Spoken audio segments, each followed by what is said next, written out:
Before we begin, I would like to thank the elected officials who have joined us here today. They include the woman who you've been spending some time with, and I'm very gracious for, Representative Tricia Farley-Bouvier of Pittsfield, North Adams Mayor Tom Bernard, North Adams City Councilor Ben Lamb, and Pittsfield School Committee member and NAACP Chapter President Dennis Powell. If I've missed anyone else who's an elected official, I apologize, and you are also warmly welcomed. So thank you very much. And before you get started, if you all haven't had this bit of conversation around just the technical aspects of Zoom, each participant will be muted on your end so that we can hear the senator and the representative. We have a little over 80 people who have signed up to join us here today. So we want to make sure that we can try to eliminate the background noise as much as possible and hear all of the important things that we'll be able to talk about. As you've noticed, Representative Farley-Bouvier will be our moderator and will host this conversation with Senator Markey. If we have time towards the end, we may also ask for a live submission of questions if we're able to hold that. So without further ado, I would like to introduce to you Drew Herzig, who has been a wonderful partner with me in terms of putting on this event. And he'll share a little bit about Indivisible Pittsfield and all of the things that he's doing right now with all of you. So thank you very much. And hi, Drew. Hi, Kristen. Thank you. And hi, everybody. Welcome. Hi, Drew. Hello. I'm not sure if I'm not muted, but other people might want to be muted here. So again, I want to thank Kristen. If any of you have been following Indivisible Pittsfield, you know we've been trying to get Senator Markey out to the Berkshires for months and months now. First, there was the impeachment trial in the Senate, then there's the coronavirus. I don't know how many times I was ready to give up, but Kristen said, we are going to make this happen. And Kristen has been just a real champion on getting this together. So thanks to Kristen, and thanks to all of Markey's support team for putting the technological support behind this kind of thing. It's been fantastic. So really happy we're doing this. And I can't think of a better person to moderate this than Tricia Farley-Bouvier, our representative here in the 3rd District. So thank you, Tricia. And I have to put in a quick plug for the census because our representation here in the Berkshires depends on you people going online and filling out that census. If you haven't done it, do it today after this session. It's 2020census.gov. That's 2020census.gov. You can do it online. It doesn't take very long. Please make that a priority because we want to keep as many representatives out here in Western Mass as possible, and that depends on our filling out the census. So that's my little pitch for social responsibility. And now I want to thank Tricia Farley-Bouvier for being part of this and turn the session over to her. Thank you, Tricia. Thank you, Drew. It's always great to be a partner of yours. Your activism in Pittsfield really is an example to all of us, whether it's in meetings, online, or on the street. You get involved in the issues that you're passionate about, and that's the exact activism that we need here in 2020. And a coronavirus is not going to stop democracy. It's not going to stop democracy. What's going to happen is it's going to either happen without us or with us. And so that's what our charge is to make sure that we are part of this. It's really a pleasure to once again welcome Senator Markey to the Berkshires. Senator, thank you so much for being here. I hope your commute was kind to you today and a little bit better than the trip that you had to take to Washington this past week. Sorry that you had to spend your time doing the kind of work that Mitch McConnell wants you to do anyway. But I just want to very briefly tell you, when I first heard the name Ed Markey, it wasn't actually that long ago. I mean, his history in Massachusetts has been long, but I'm from the Berkshires, so I didn't know about this guy from the eastern part of the state. And then this guy was going to run for Senate, and I'm like, who's he? And another white guy's running for Senate and not going to care anything about the Berkshires. And I was kind of grumpy. And then he came to the Berkshires, and I met him for the first time. And I'm like, well, I'm going to give this guy a chance. And then he came back, and then he came back, and then he came back again. When we talked to him about such things as all of our issues with the news and in the Berkshires and how we can't get Massachusetts news, he actually did something about it. And so, I mean, that's just one example of how I really believe that Ed Markey represents all of Massachusetts, and most especially represents the Berkshires. So, Senator Markey, welcome to this virtual town hall. I think you've gotten pretty good at them lately, right? You've been doing them quite a bit. So if you want to make some opening remarks, and then we have a whole pile of very interesting questions. I hope you've been studying, because the people of the Berkshires aren't going to give you a pass in any way. So thank you, Tricia. Thank you for having me out there with you virtually. You are right. I now, my travel is now by Zoom everywhere. Although this past week, on Monday, I had to drive down to Washington in order to cast a vote. It's 7 hours down to drive down. Then you stay down there a couple of days. Then I drove back 7 hours in order to get back up here to Malden. And next week I have to drive down and drive back again. There are going to be roll calls. So that's my new life. So thank you all so much for letting me Zoom into you. And it's probably more healthy that we do it this way. So I very much appreciate, obviously, this tremendous opportunity to be with you. And we, without question, have this era where Donald Trump is president, and there has never been a bigger mismatch between the magnitude of a problem and the skills of the leader who has a responsibility to help us to get through that crisis. So Donald Trump is an absolute disaster. He ignored the science, ignored the warnings that were coming from our medical community to put in place all of the protections which were going to be necessary. So here we are now, and I thank you, Tricia, for your tremendous advocacy for the Berkshires, for the state of Massachusetts. You are just such an incredible leader, and I much appreciate you and your incredible leadership. And I love being out there for the Four Freedoms speech that I was able to give in Pittsfield. It's always kind of extra energizing to be out there where democracy, grassroots democracy, is alive and well and flourishing. And that was just an unforgettable day for me to be out there. And it's not that long ago, but clearly the impeachment now seems like a long time ago because of coronavirus. Everything seems like it's a long time ago.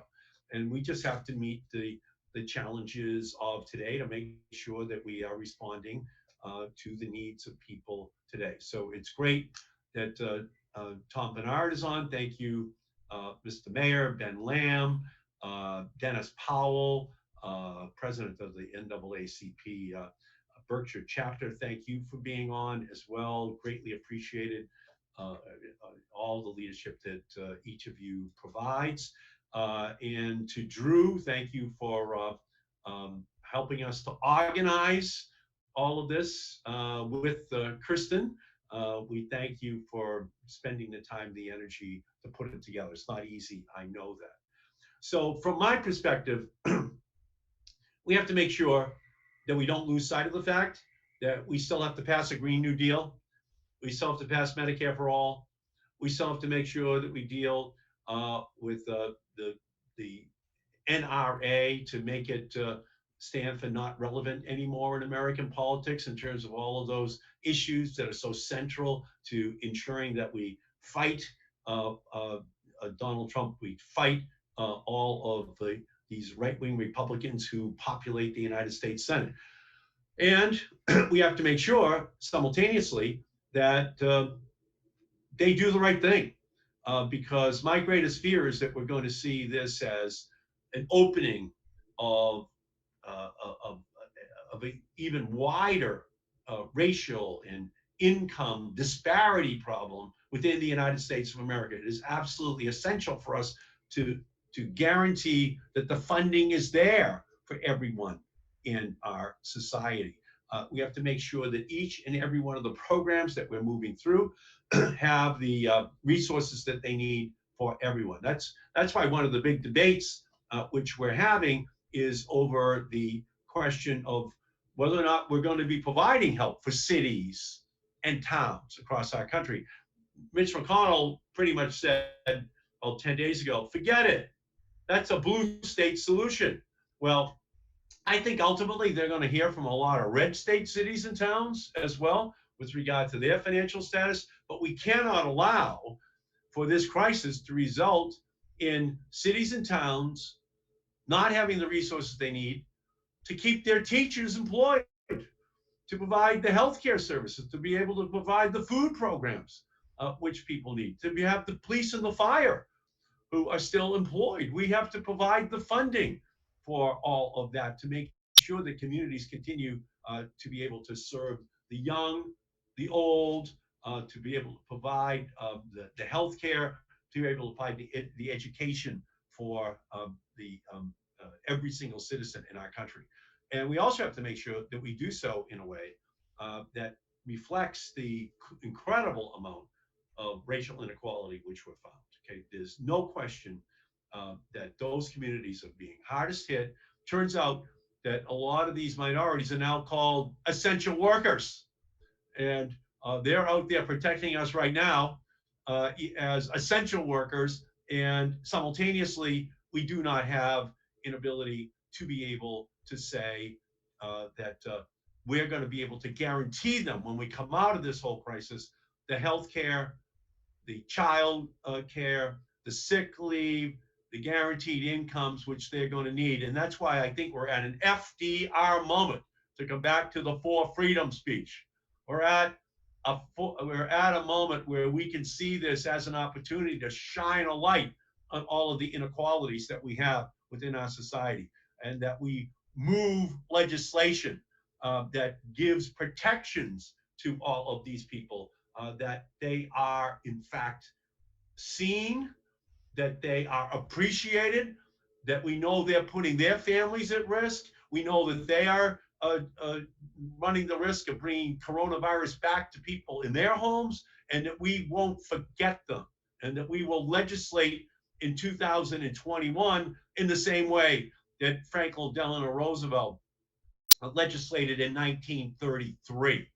We know that Herbert Hoover did not understand what was really going on economically.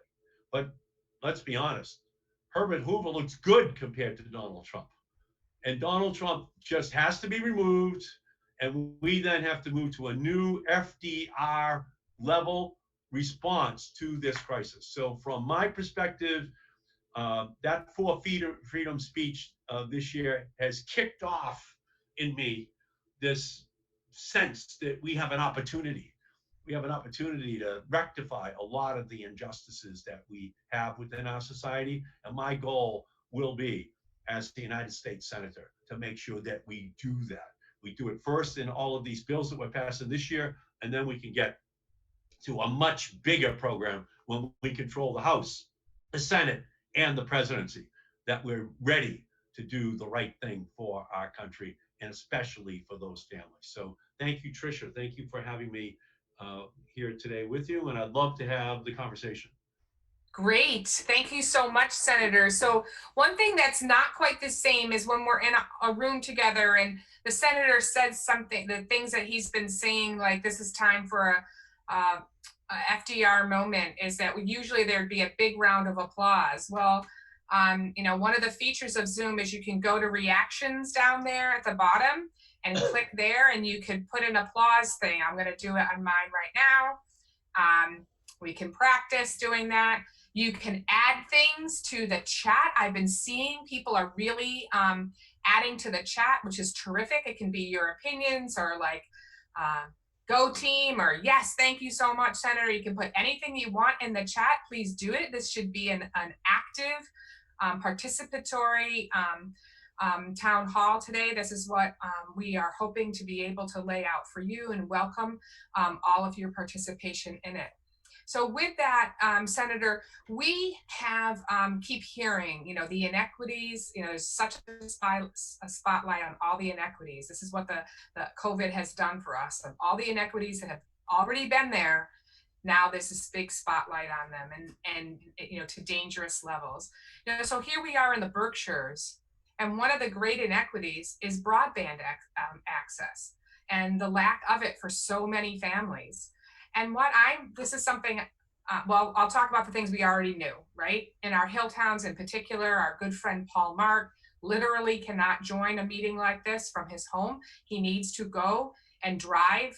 I tease him and tell him he's at the feed and seed store, to be able to participate.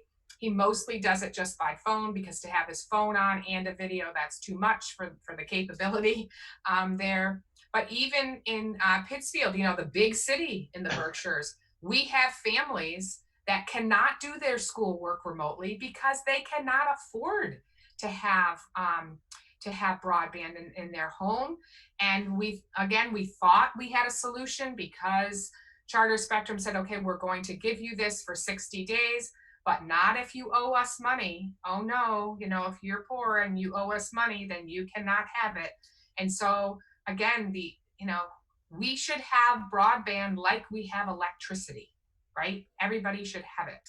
So what are you going to do about it, Senator? How are you going to help us? Okay, no, and that I think is, a key question right now. So back in 1996, I was the principal Democratic author of the Telecommunications Act of 1996. Not one home in America had broadband in February of 1996 when President Clinton signed that law. So that was the beginning of the broadband revolution. And today we can see how clearly it is an integral part of our society. It's like water service. It's like any other service that people now are completely and totally dependent upon. What I did in that law, though, was I built in something called the E-rate, the education rate, which provides for a subsidy for schools and libraries across the Commonwealth, but out in the Berkshires, where they get a check, to help to pay for kids who are online at their school desk or in a library. And it's $54 billion, which has now been spent because of my program, $54 billion. And so that helps Pittsfield, it helps North Adams, it helps all the smaller towns to be able to, pay the bill. And I'm very proud of that, because I realized that otherwise we were going to be creating a big homework gap, where kids wouldn't have computers in their classroom, the wealthiest suburbs would, and they wouldn't have it at home either. So today, where we are is kids are home, and we know that if you don't have broadband, if you don't have these technologies, then the homework gap is going to explode. That the kids who don't have access are really going to be harmed, because they don't have access to a technology which is now absolutely essential. So what I've introduced is legislation to add $4 billion to this next coronavirus response bill, so that we can pay for kids at home, regardless of who they are. They can set up Wi-Fi hotspots if they want, so that they can be able to access their schoolwork. They can continue to learn and compete with the kids from the suburbs, because you don't want them to be left behind. So that's absolutely a big part of this. But on top of that, what I'm going to be advocating for with others is that we think of this as an infrastructure moment, that we actually put in upwards of $80 billion for a broadband build-out for rural America, for any part of America that does not have the access to broadband. And we have to do that as part of this legislation, because we can actually see the inequities that exist in terms of access to broadband. So on both fronts, making sure kids get it, and we have a separate program, the E-rate, the education rate program, so that we're paying for kids at home to get it, and paying as well for them to get the access to the technology they need in order to do it. But on a larger scale, to have a huge, again, it's an FDR moment. You know, that's what he did. He made sure that every person in rural America had electricity in the 1930s. He made sure everyone had telephone service in the 1930s. He just made it a program to make the whole world interconnected. Well, we have to do the same thing now with broadband. Broadband in the 21st century is telephone service in the 1930s. We just can't leave anyone out. We need to make sure that everyone has it. And so that's going to be a big part of my effort in this next coronavirus package. We'll see what President Trump says about it. He keeps saying he wants a big infrastructure bill. He keeps saying that he wants to, build out America. We haven't seen his bill yet, but he's in for a fight on this broadband issue, because I think we can do this one on a bipartisan basis. I'm hopeful. We have a rural part of Massachusetts, but many of these red states are just all rural. And I think it's probably shining a light on their lack of access to broadband as well. That's great. A year ago, I was traveling in Colombia, and we were in my husband and I took this adventure day, and we were driving in these very rural parts. And these about middle school age kids were walking. You could tell they had just gotten out of school in their uniforms, which is very typical there. And they're on their cell phones texting in a very rural part of Colombia, but we can't do that, in Hinsdale, Massachusetts. So along with that, Senator, and I'll just be brief about this, when it comes to the services that we do have, Charter Spectrum is terrible. They raise our rates just like for no reason and with no warning. And the consumer, we really do need consumer protection when it comes to Charter Spectrum. And I know Pittsfield is working on looking into being a municipal provider of broadband. And I just assume kick Charter Spectrum to the curb if I can. But in the meantime, we're counting on people like you and Senator Warren to make sure that they don't keep taking advantage of us, because the more people that are cutting the cord, the bigger the bills are for the people who still have cable. I'm going to move on to a different kind of an infrastructure issue, and that is East-West Rail, or as we like to say in the Berkshire, West-East Rail, because it should start here in the West. And by the way, Western Massachusetts starts in Berkshire County. Senator Markey, when you're talking about infrastructure, how are we going to take this moment, an FDR moment, as you said, and really build out the infrastructure that we need in Massachusetts to make sure we're ready for the next century? Yeah, and again, it's all about equity. Let's be honest. And by the way, I did work very hard to ensure that Channel 22 would be carried out in the Berkshires, and that took me a couple of years to be able to get that done. But I was successful ultimately in getting that agreement between Channel 22 and the cable company, and we just announced that just a few months ago. It seems like a long time ago. Everything in this era now does, but that was an important negotiation with Spectrum to make sure that that happened. The East-West Rail falls into the same category. Trump keeps saying, again, he wants a big infrastructure bill. We have the worst railroads, we have the worst roads, we have the worst bridges, we have the worst everything. He's I've been waiting there for his bill to arrive to deal with all those issues that he ran on. And so from my perspective, this really says that we're going to have massive federal spending in the same way that FDR did, the Works Progress Administration, you name it, all of these great agencies that he constructed, and that we need at least $2 trillion that we put into an infrastructure bill.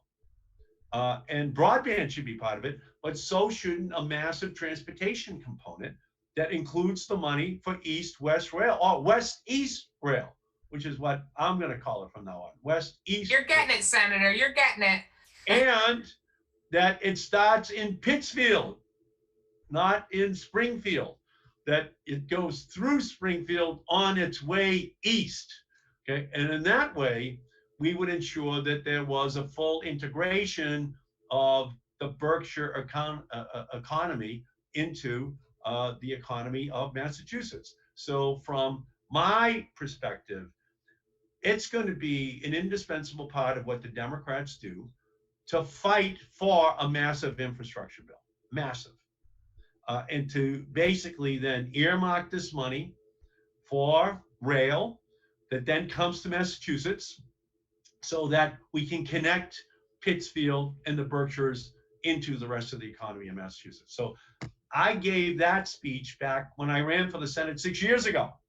And I thought maybe this is the one area where I can agree with Donald Trump.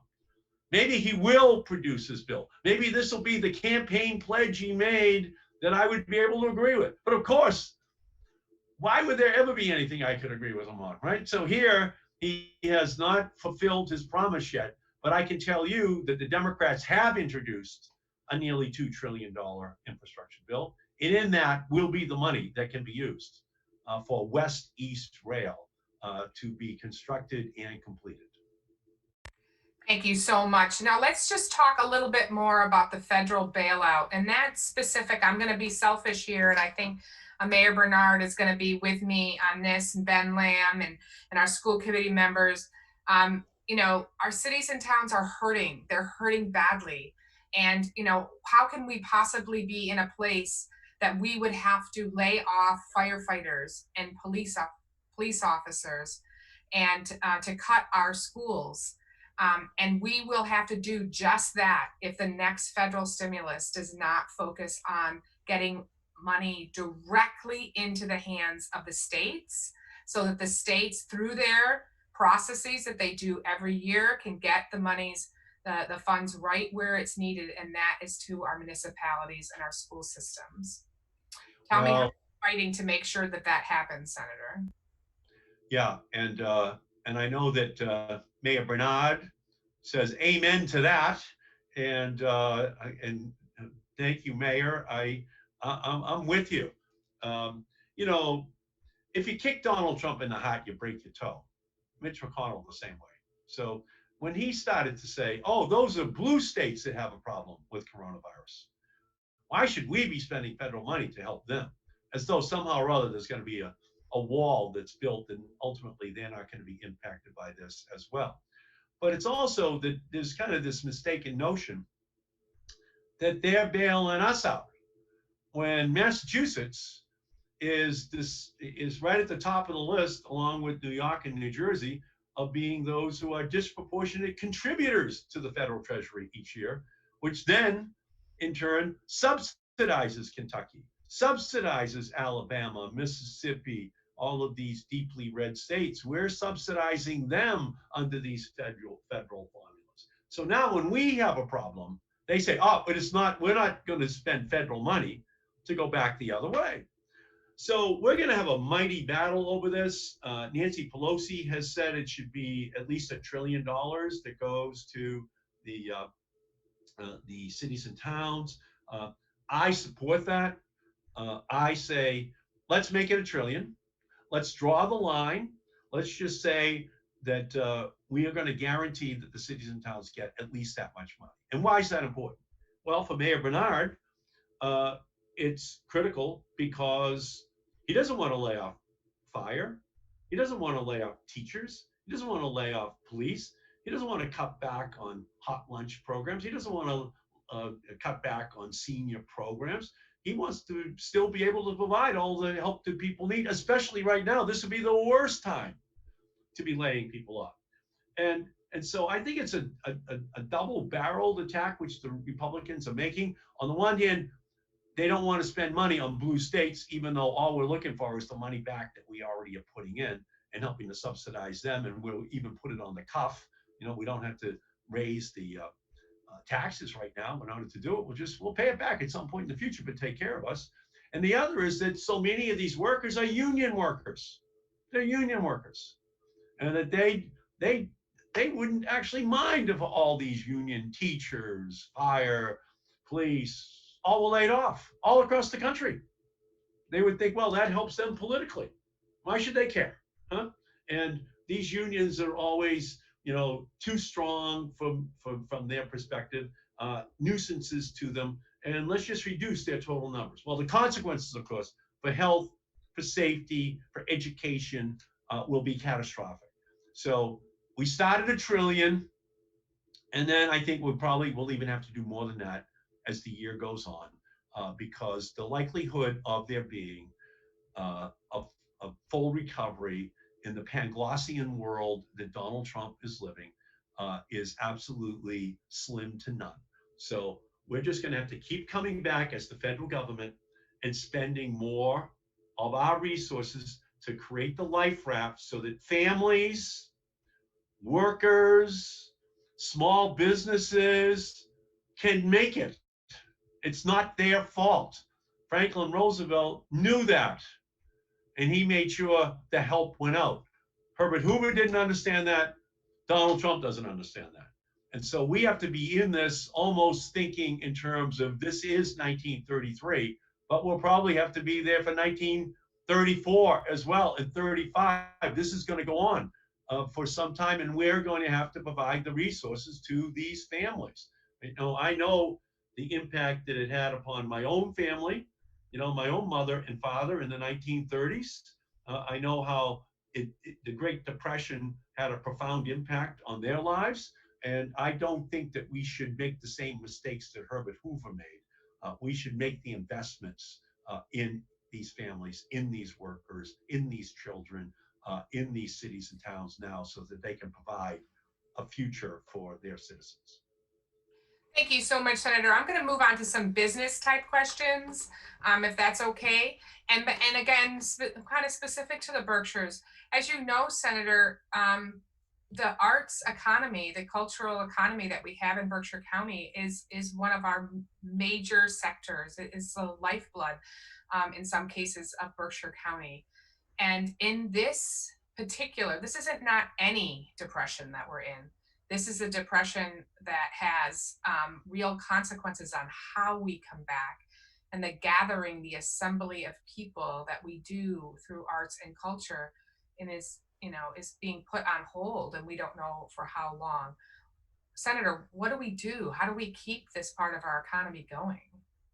Well, inside of the first couple of relief packages, we've got hundreds of billions of dollars, and nonprofits with fewer than 500 employees, they qualify. For the Paycheck Protection Program, to keep their employees, to pay for the rent, to pay for the mortgage, to pay for everything. So again, I would urge every nonprofit, to apply to receive the low interest loans. All the grants are much better, to keep them going. And a lot of the loans can actually be turned into grants, over time, if there is in fact a compliance with the standards to keep people employed. So I think that we're seeing right now the reality of a world without nonprofits. And it's not a very appealing world, because you can see the role that they play in creating the fabric of our society. And so that's why we fought so hard to make sure that nonprofits would qualify for all of this money. Because we need them there on the other end as well. We don't want a world that doesn't have this nonprofit component. They're an integral part, and especially out in the Berkshires, Northampton, they play a huge role in in the fabric of the society. So, and if there's anyone who's watching that does have a nonprofit and knows someone who needs help, please call me. Call Tricia, who can get to me, and we'll try to help you through that process to make sure that your nonprofit gets protected.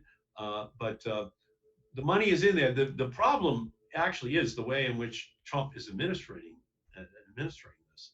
Is that there's a finger on the scale that they have, which are helping bigger small companies up to 500 people, and not as much for the smaller of the small businesses, the smallest of the small nonprofits. And if people want help trying to navigate it, please call me. Please call my office, and I will try to help you through. But in fact, the Democrats are really, really working hard on oversight of this. Richie Neal Elizabeth Warren and I are partnering on a lot of this. So isn't Ayanna Pressley with me to get all the data on how these programs are being administered, so we can shine a spotlight on whether or not it's being done fairly and justly. So my answer to you is the money is in there, and we're going to have to fight to get our fair share for nonprofits, and to fight to make sure that the Berkshires gets its fair share as well. Thank you so much for that, Senator. Now, pivoting just a tiny bit, you know, the PPP created this kind of feeding frenzy, didn't it? As far as how people applied for the loans, and how, you know, it was this first come, first serve, really big businesses. I mean, I guess the one that became the most famous, the fastest, was Shake Shack, because they counted each one of their franchises and sites as its own small business. Obviously not the same as Elegant Stitches, you know, in downtown Pittsfield. So, you know, is there, and how are we going to ensure that small businesses, you know, truly the actual real small businesses, and in particular minority owned businesses, get their fair share of this? You know, they pay taxes just like the rest of us, right? And it's those kind of businesses that we need in our small cities like Pittsfield. But what are we doing to make sure that they get their opportunity to bounce back? Okay, so I was not happy with the way in which the first program was administered. So we fought very hard to make sure that $60 billion would be set aside for women, for minorities, for smaller businesses. Right now, I think that we have to become even more specific because we have to guarantee that small businesses that may only have 20 people or 10 people who work for them are also able to compete. A small business with 300 people, they have accountants, they have lawyers, they have banking relationships that allow them to figure out how to get to the front of the line. So a few days ago, I was on a call talking to Secretary Mnuchin and talking to the administrator of the SBA. And so what I said to them was, I wanted the detailed analysis of what percent of all of these loans or grants went to minorities, went to women, so that we could have the data, because the data will then drive the politics of this issue once we can shine a spotlight on how inequitable it is. So I think that's a big part of our responsibility. It's to fight, and then to carve out with some additional specificity in the next package how much does have to go to companies that only have 10, only have 20 employees. Because the smaller the business is, the more likely it is a minority business. The more likely it is right there on Main Street. The more likely that it is a business that won't be able to survive for 3 months or 6 months or a year without some help from the federal government. And I think ultimately they have to be grants, not loans that have to be repaid, but grants to each of these businesses, so they make it to the other side. They're being told by the government to shut down, the government that should then make it possible for them to survive. Okay, that's just the bottom line from my perspective. But so I'm working with Ayanna Pressley on getting all of the data so that we can understand, in fact, what is happening with regard to the dispensing of this loan money and the grant money. That's terrific. You can, it's really clear that you have been listening to people to see what the issues are, especially along with our true, what I call true small businesses. I'm going to put a couple of plugs in and say that I believe it's at the very local level. For example, through the CDBG grants, that our mayors and perhaps our planning boards for our smaller towns can get the money, the grant money, to the truly small business. I'm talking less than 10 people, to make sure that they get that. I know that in the Berkshires, that's what our mayors have decided to do with the money that they were allotted. They recognize where the holes were, and it's nothing like a mayor of a small town and small city like Pittsfield, North Adams know which small businesses are hurting and which ones we really need to keep our economy going. So plug in for that. And the other I'll just say that ultimately that just goes to the need to have a much bigger package that goes down to the cities and towns. Oh, Yes. $1 trillion is like a starting number, but we need Mayor Bernard, Mayor Tyre, Mayor Narkowitz, and Northampton just to have the resources so they can make the decisions to kind of save all of those things which are absolutely essential. And I when I was a boy, the dentist said to me, "You should floss. You should floss, Eddie." And I said, "How many teeth should I floss?" And he said, "Well, floss the teeth you want to save." And so that's what we have to do: get the resources to the mayors so they can I'm just going to say, Senator, that the mayors know our small businesses better than the SBA does. Okay. Exactly. And so I really, to have the SBA giving out loans to these very small businesses isn't an efficient way to do it. And it's not a fair way to do it. It's the mayors, it's our planning boards that know the small businesses. So I'm saying, instead of having it go through SBA, have it go through our local municipalities. Another pitch I want to put in, Senator, Tricia, that we just increase the CDBG money massively, give that to the mayors with no strings attached. You figure that's out, right. Mr. That's right. Madam Mayor, Mr. Mayor, how to use it. Yes. Yes. And then the other, issue is that we have so many businesses, again, these very small businesses that need to pivot to online sales, and to be able to provide the technical assistance and, of course, the broadband to be able to do that, any of the hardware that's necessary. How do we give our small businesses the tools to be able to do this? I'm going to ask one more question here about farms and SNAP. I'm going to tell you, Senator, that the Berkshires is the best place you can go to see how our farmers and our volunteers and people are coming together to feed hungry people through our farms. And we need some help in making sure that SNAP is eligible for online sales through our farmers market. Well, I agree with you. I agree with you 100%, Tricia, that we have to move from the real world to the virtual world in terms of need for people to communicate. We don't need people having to leave their homes. They should be able to do all of this, from their kitchens. They should be able to, do anything online with SNAP or any other program, with any other healthy foods programs that are out there. They should be able to do this without having to run the risk that they have to leave their home unnecessarily in order to participate. So I agree with you 100%. And then that helps to encourage local produce, local farming, because the closer to the home it now is the greater, from my perspective, the likelihood that we should interconnect the person at home with that kind of a food product. So it's actually, in a way, a revolution that could take place right now. It would just reimagine the way in which people are able to communicate and gain access to food, healthy foods, especially in this time. So I agree with you 100%. And the same thing is true for the businesses that right now don't have the technical capacity to move online, to be able to sell their products.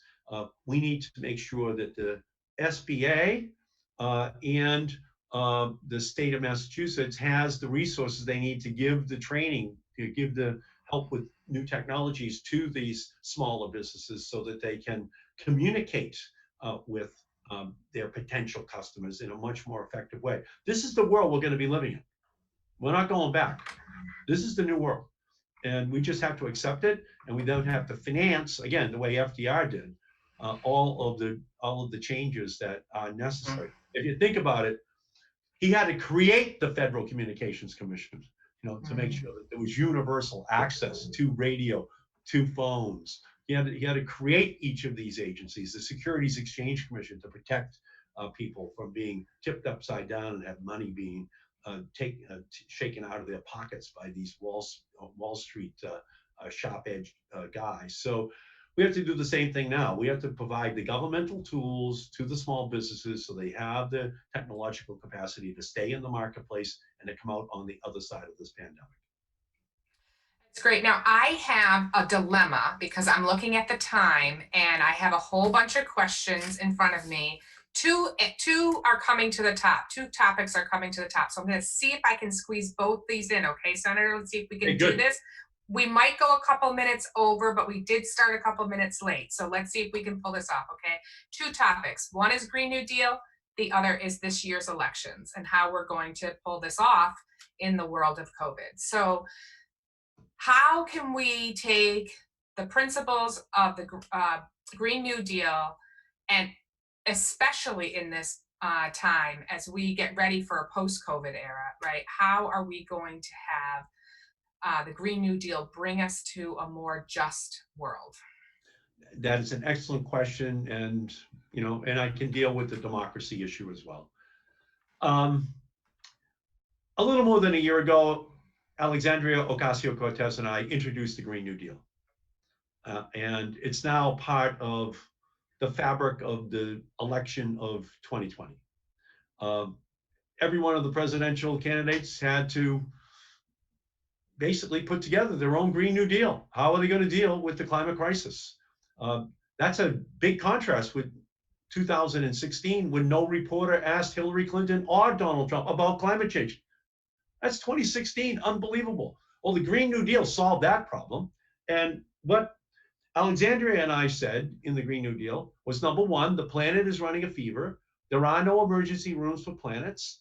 And the consequences are going to be catastrophic if we don't deal with this problem. Number two, that we could solve the problem by a massive deployment of wind and solar, all electric vehicles, battery storage technologies, new agricultural practices, new manufacturing practices all across our country.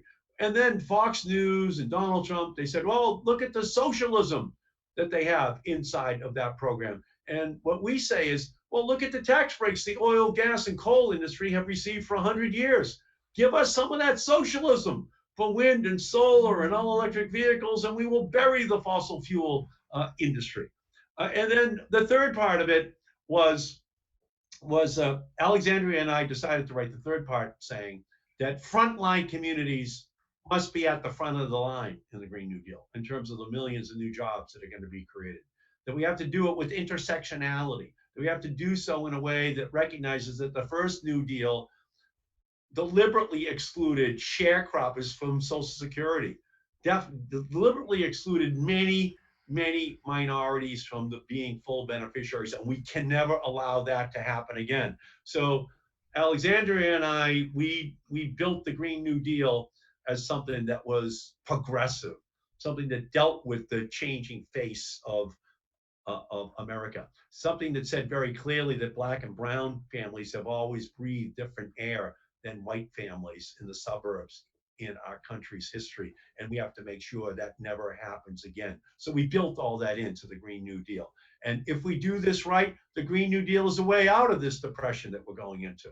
The Green New Deal is a way of saying we will create millions of new jobs, deploying these technologies across our country, reducing their costs, and then deploying them across the rest of the world. And The analogy to COVID is very clear. The president ignored the science. The president ignored the warnings. The president right now is ignoring the warnings and the science of climate change. But there is no vaccine for climate change. You can't go into a crash program for a year and say, we'll have a vaccine. No, we're building in longer term catastrophic consequences as each and every year goes by, as each and every year is warmer than the year before.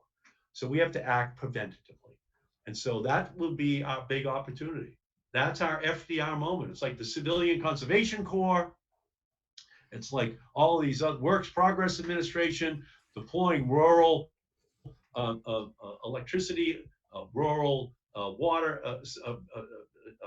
facilities all across the Southwest. If you in the South, you think about it, we already had dammed the rivers of Massachusetts, but we helped them to dam in the 1930s all of those rivers for the Tennessee Valley Authority, so that their economies could finally emerge. We did the same thing in the Southwest. We did the same thing all across the country. We did that. New Englanders said, we're going to help to have all of this investment in infrastructure. Well, now we need to do the same thing for clean energy. And in this election coming up, we got to make sure we don't have a Wisconsin. We have to make sure that we, and that's why Amy Klobuchar and I and Ron Wyden introduced the bill 2 months ago to provide billions of dollars for states so that they can provide easy access to mail-in ballots, and that we would have a longer, much longer period of time for in-person balloting as well, so that we make it very, very easy in 2020 to have people vote, so that we wind up with a Democratic president, a Democratic House, and a Democratic Senate. And we can do this. And so we did that 2 months ago. We got to make sure it's easy for people to vote by mail or in person if they want to do so, consistent with their health. But if we do that, I think we're on the verge of a 1932 level election. I think people are fed up. I think people are ready to be the revolutionaries so that we move into this new era. And Tricia, I can't thank you for hosting me. I can't thank everybody else enough. Look at this crew, isn't it awesome?